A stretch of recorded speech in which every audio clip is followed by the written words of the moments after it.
오늘 하나님께서 우리에게 주시는 말씀은 신약성경 누가복음 3장 7절로 14절 말씀입니다. 누가복음 3장 7절로 14절까지 말씀입니다. 이 계시의 말씀을 봉독할 때 다 함께 살아계신 하나님의 음성을 들으실 수 있기를 바랍니다. 요한이 세례받으러 나오는 무리에게 이르되 독사의 자식들아 누가 너에게 일러 장차올 진노를 피하라 하더냐. 그러므로 회개에 합당한 열매를 맺고 속으로 아브라함이 우리 조상이라 말하지 말라. 내가 너희에게 이르노니 하나님이 능히 이 돌들로도 아브라함의 자손이 되게 하시리라. 이미 도끼가 나무 뿌리에 놓였으니 좋은 열매 맺지 아니하는 나무마다 찍혀 불에 던져지리라. 무리가 물어 이르되 그러면 우리가 무엇을 하리이까? 대답하여 이르되 옷 두 벌 있는 자는 옷 없는 자에게 나눠줄 것이요 먹을 것이 있는 자도 그렇게 할 것이니라 하고, 세리들도 세례를 받고자 하여 와서 이르되 선생이여 우리는 무엇을 하리이까 하매 이르되 부가된 것 외에는 거두지 말라 하고, 군인들도 물어 이르되 우리는 무엇을 하리이까 하매 이르되 사람에게서 강탈하지 말며 거짓으로 고발하지 말고 받는 급료를 족한 줄로 알라 하니라. 아멘. 지금 우리는 교회력으로 대림절기를 지나고 있습니다. 교회력은 대림절로부터 시작해서 대림절, 성탄절, 주현절, 사순절, 부활절, 오순절로 이어지게 됩니다. 교회력으로는 대림절이 새로운 해의 출발입니다. 대림절이란 주님의 임재, 우리 주님이 오심을 소망 가운데 기다리는 절기를 말합니다. 지금은 희망을 가지고 주님의 은총을 기다리며 주님의 오심을 준비해야 할 때입니다. 돌아보니 2024년도 이제 보름만 지나면 역사 속으로 저물게 됩니다. 아마도 이맘때쯤이면 성탄절 준비도 해야 할 것이고, 또 올 한 해 동안 은혜 베풀어 주신 분들을 찾아뵙고 인사도 해야 합니다. 그리고 송년회를 비롯해 많은 모임이 있을 때라 이래저래 마음이 분주할 때입니다. 그런데 정작 우리 생명의 주인이요 우리 삶의 목표인 주님을 위해서 우리는 어떤 준비를 하고 있습니까? 저와 여러분을 위해 이 땅에 오셨고 지금도 찾아오시며 또 앞으로 다시 오실 주님을 위해 우리는 무엇을 준비해야 할까요? 이 대림절에 우리가 해야 할 일은 무엇일까요? 몇 가지 주제로 여러분들과 함께 생각하려고 합니다. 첫째로, 이 대림절에 우리는 마음의 언덕을 낮추고 골짜기를 메워야 하겠습니다. 그리하여 주님이 우리 마음에 오실 수 있도록 그 길을 예비해야 합니다. 누가에 따르면 광야에서 외치는 자의 소리, 세례자 요한이 그의 사역을 시작하면서 이사야의 외침을 인용했습니다. 누가복음 3장 4절에서 6절의 말씀을 보니 너희는 주의 길을 준비하라. 그의 오실 길을 곧게 하라. 모든 골짜기가 메워지고 모든 산과 작은 산이 낮아지고 굽은 것이 곧아지고 험한 길이 평탄하여질 것이요 모든 육체가 하나님의 구원하심을 보리라 말합니다. 세례 요한은 주님의 오심을 예비하기 위해 울퉁불퉁한 길을, 우리의 마음을 평탄하게 곧게 만들라고 말합니다. 이것은 주님이 우리에게 쉽게 찾아오실 수 있도록 우리 마음을 준비하라는 뜻입니다. 제가 고등학교를 다닐 때 학교가 조금 높은 언덕, 산이라고 하기에는 조금 낮지만은 그래도 제법 높은 언덕 위에 있었습니다. 하지만 길이 비포장 길이라 비가 오거나 눈이 오면은 학교를 가는 것이 보통 고역이 아니었습니다. 그런데 어느 날 아스팔트로 포장이 되었습니다. 너무 좋았습니다. 나중에 알고 보니 대통령이 옆길로 지나가는데 혹시 비포장길이 보일까 봐 하루 만에 그냥 아스팔트로 포장을 해 준 것입니다. 얼마나 감사하던지요.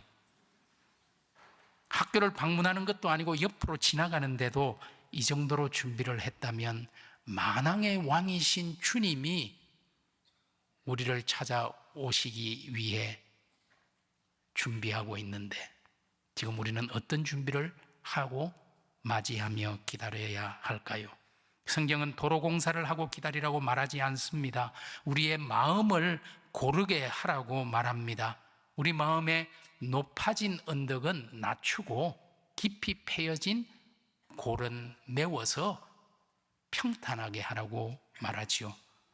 저와 여러분의 마음에 혹시나 주님이 오셔서 자정하기에 힘든 높아진 언덕 없습니까? 특별히 욕심의 언덕 말입니다. 자신에 대한 지나친 욕심, 다른 사람에 대한 욕심, 물질에 대한 욕심, 우리 안에 있는 수많은 욕심의 언덕은 주님과 나의 관계를 망치는 걸림돌입니다. 이 대림절에 이러한 욕심의 언덕을 허물고 낮추어야 하겠습니다.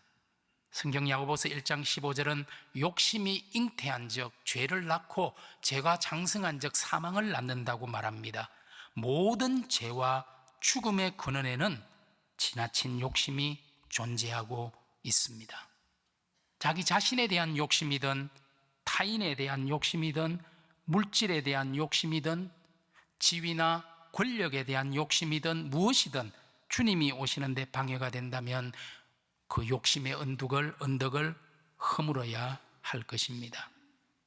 또 반면에 우리 마음에 깊은 골짜기는 없습니까? 미움이나 분노와 같은 감정의 골짜기, 인간관계의 골짜기, 상처나고 얼룩진 골들이 있지는 않습니까? 이 대림절 기간 우리 자신을 돌아보고 하나님과 사람 앞에 용서를 구해야 할 것들은 없습니까? 이렇게 푹 패여진 골짜기들 때문에 주님이 내 마음 한복판에 오지 못하는 것은 아닐까요?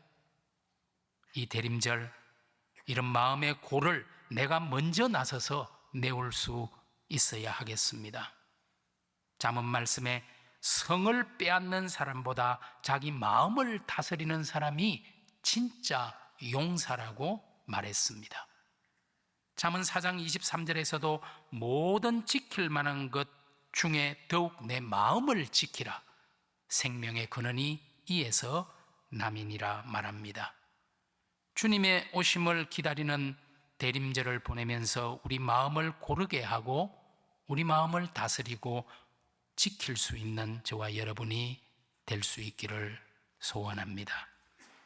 둘째로 이 대림절에 우리는 우리 삶을 돌아보고 회개에 합당한 열매를 맺어야 하겠습니다. 오늘 우리가 읽은 본문 누가복음 3장 8절은 그러므로 회개에 합당한 열매를 맺고 속으로 아브라함이 우리 조상이라 말하지 말라 이야기하지요. 세례 요한이 유대인들을 향해 아브라함이 너희의 조상이라는 이유 하나만으로 너희가 구원을 받고 메시아를 맞이하기에 합당하다고 생각하지 말라고 말합니다. 너희가 정말 구원받고 메시아를 만나기 원한다면 회개에 합당한 열매를 맺으라고 선포합니다. 단지 아브라함이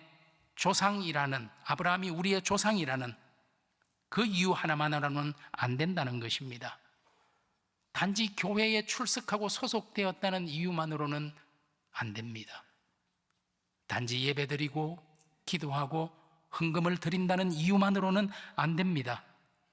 내가 모태신앙이고 신앙 연륜이 오래되었고 집사고 권사고 장로고 목사라는 이유만으로는 안 됩니다. 부끄럽지 않게 주님을 맞는 성탄절이 되려면 그리스도인이라는 이름에 합당한 회개의 열매를 맺어야 한다고 말합니다. 우리 주님께서도 열매로 그 나무를 알 수 있다 말씀하셨지요. 그리고 열매를 맺지 못하는 나무는 밖에 버려져 불살라질 수밖에 없다고 말씀하셨습니다. 세례자 요한도 오늘 본문 3장 9절에서 유대인들을 향해 너희가 회개에 합당한 좋은 열매를 맺지 못하면 찍혀 불에 던져질 수밖에 없다고 선포하고 있는 것을 읽게 됩니다. 이 요한의 선포를 듣고 사람들이 어떻게 반응했습니까?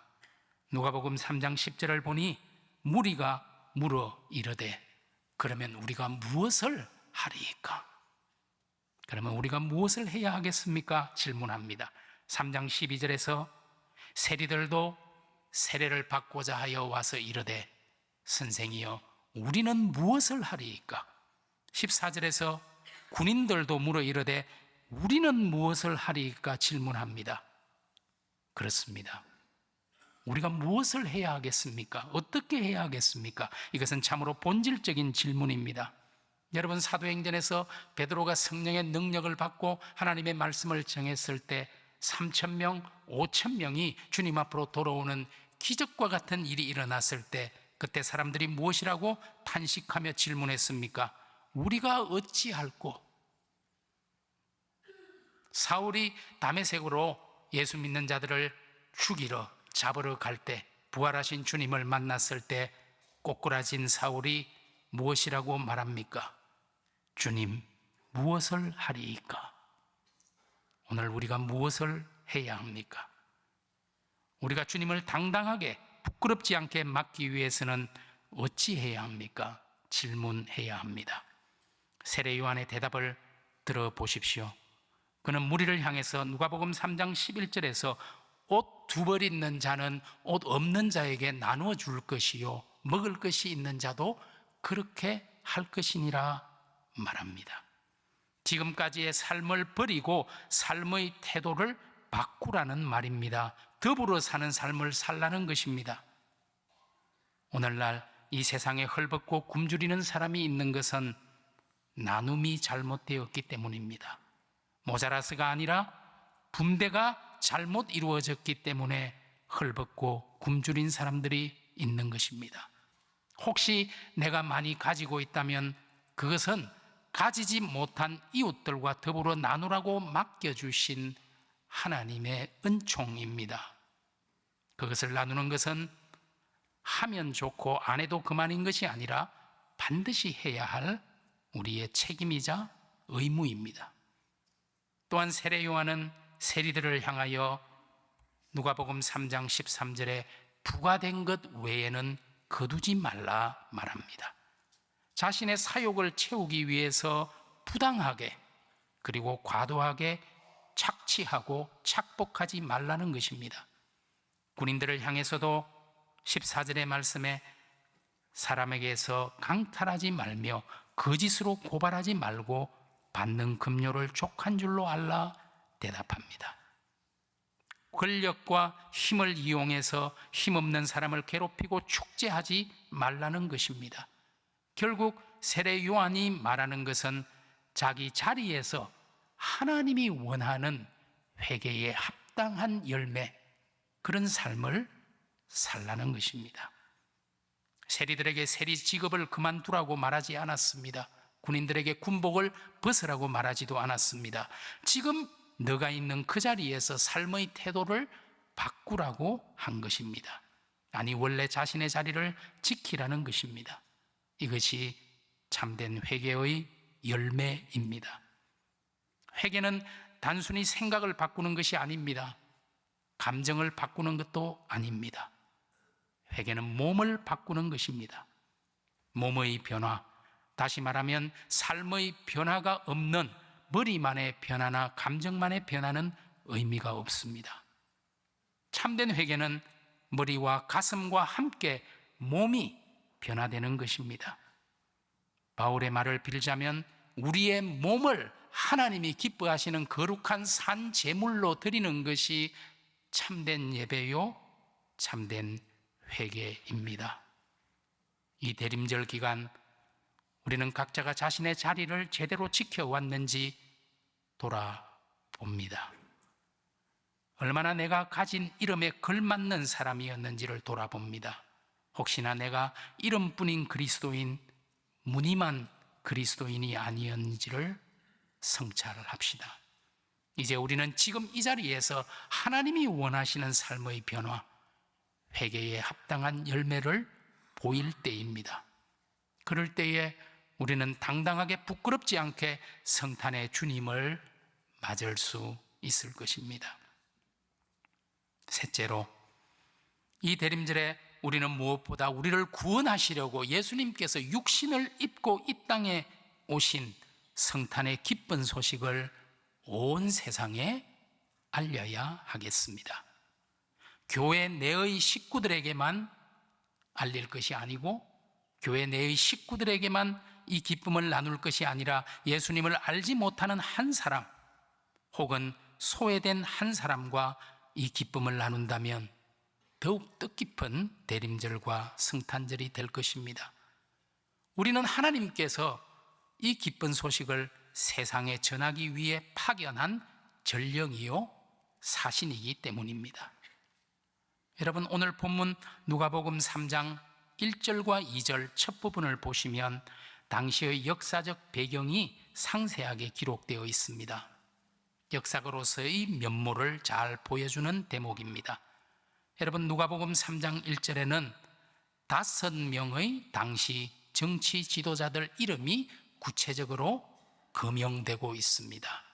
로마 황제 티베리우스 황제이지요. 그리고 그 황제에 의해 유대의 총독으로 파견된 본디오 빌라도, 그리고 유대 갈릴리 지역 분봉왕으로 책봉이 된 헤롯, 그리고 그 동생 헤롯 빌립, 그리고 마지막으로 루사니아가 소개되고 있습니다. 이 5명은 그 당시의 정치 지도자들입니다. 그리고 3장 2절에서는 2명의 종교 지도자, 유대의 대제사장 안나스와 가야바의 이름이 기록되어 있습니다. 이 당시 대제사장은 가야바였습니다. 하지만 전직 제사장, 가야바의 장인이었던 안나스도 막강한 권력을 휘두르고 있었기 때문에 오늘 누가는 안나스와 가야바 2사람 모두를 대제사장이라고 소개하고 있습니다. 이들이 활동하던 바로 그때 하나님의 말씀이 세례자 요한에게 임했습니다. 누가가 이렇게 자세하게 역사적 배경을 기록한 것은 단지 역사가로서의 습관 때문만이 아니라 하나님의 역사, 하나님의 섭리는 세상 역사 한가운데서 일어난다는 것을 보여주기 위함입니다. 복음은 단지 교회 안에서만 유효한 것이 아니라 이 세상 한복판에 떨어진 하나님의 사랑의 폭탄입니다. 우리가 신앙생활과 직장이나 가정생활을 분리할 수 없는 것처럼 교회 역사와 세상의 역사는 분리될 수 없습니다. 우리의 마음과 몸이 분리될 수 없는 것처럼 교회와 세상은 분리될 수 없습니다. 왜냐하면 모든 것이 하나님의 뜻과 섭리 안에 있기 때문입니다. 따라서 하나님의 복음, 하나님의 독생자 예수 그리스도가 우리를 구원하기 위해 육신을 입고 이 땅에 오셨다는 이 크리스마스의 좋은 소식은 교회에만 전해져서는 안 됩니다. 이 기쁨의 소식은 온 세상에 선포되어야 마땅합니다. 누가복음에 따르면 요한이 하나님의 말씀을 받은 곳이 어디입니까? 3장 2절의 말씀을 보니 하나님의 말씀이 빈들에서 사가랴의 아들 요한에게 임한지라. 빈들입니다. 왕궁도 아니고 네온사인이 번쩍이는 도시도 아닙니다. 빈들은 아무도 관심을 가지지 않고 살지 않는 광야를 말합니다. 빈들은 고요하게 하나님을 만날 수 있는 장소입니다. 우리 예수님께서도 하나님과 교제하기 위해서 새벽 미명에 한적한 곳을 찾았다고 말합니다. 우리가 하나님을 만나고 하나님의 말씀을 들을 수 있는 빈들, 바로 교회입니다. 소망교회에서 하나님의 말씀을 듣고 하나님을 만나는 그런 경험들이 날마다 주마다 계속되기를 원합니다. 그러면 요한이 하나님의 말씀을 전파한 곳은 어디입니까?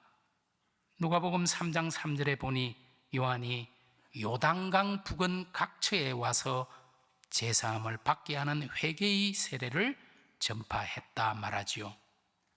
요단강가입니다. 요한은 빈들에서 요단강가로 갔습니다. 왜냐하면 빈들에는 사람이 없고 요단강가에 사람이 많기 때문입니다. 복음을 가진 사람은 자신의 골방에만 있어서는 안 됩니다. 사람들이 많은 시장으로, 마을로 내려가야 합니다. 은혜 받은 변화산에만 있어서는 안 됩니다.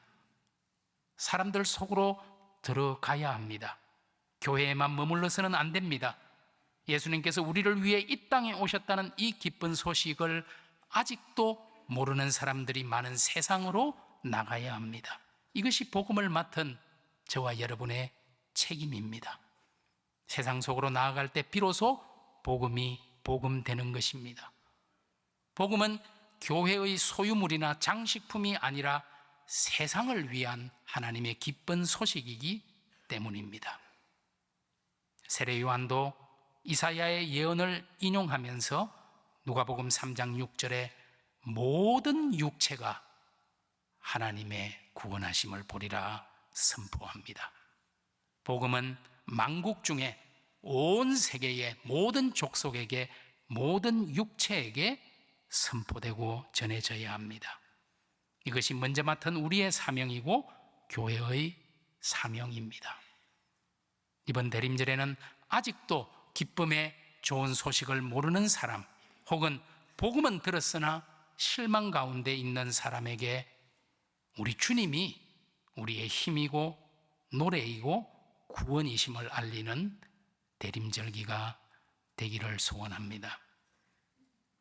마지막으로 이 대림절에 우리는 첫 마음, 첫 사랑, 첫 헌신을 회복해야 하겠습니다.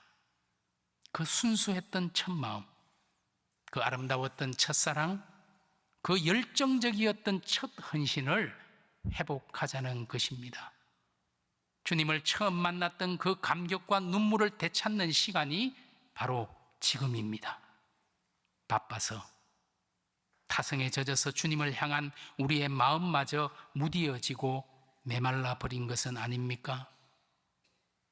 주님께서 에베소 교회를 향해 너를 책망할 것이 있나니 너의 처음 사랑을 버렸느니라 책망했듯이 우리가 그 처음 사랑을 잃어버린 것은 아닙니까?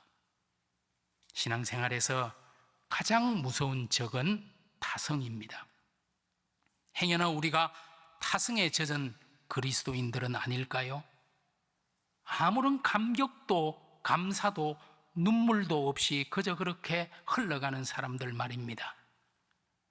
이제 우리의 첫 마음을 회복합시다. 이런 마음으로 주님의 오심을 기다립시다. 우리 마음의 언덕은 낮추고 골짜기는 메우고, 그리고 우리 삶에서 회개에 합당한 열매를 맺고 복된 소식을 온 세상에 전하고 처음에 그 설레는 마음으로 주님을 기다리는 저와 여러분, 또 주님을 만나는 저와 여러분, 우리 소망의 가족들이 모두 되기를 진심으로 축복합니다. 기도드립니다. 두근두근거리는 마음으로 주님을 기다리는 대림절을 보내고 있습니다. 천사가 노래했듯이 하늘에는 영광, 땅에는 평화 가득하길 원합니다. 하지만 우리의 현실이 아픕니다. 전쟁과 다툼과 분열의 소식이 우리를 슬프게 합니다. 하나님 기도하오니 우리 마음에 이 땅에 평화 깃들게 하옵소서. 빛이신 주님, 어둡고 외롭고 거친 광야에 내팽개쳐진 사람들에게, 우울함 때문에 고통당하는 이들에게, 인생의 의미를 잃어버려 방황하는 이 땅 청년들에게 임마누엘로 함께하여 주옵소서. 소란한 세상의 평화의 왕으로 어두운 이 땅에 참 빛으로 오신 예수님 이름으로 기도드립니다. 아멘.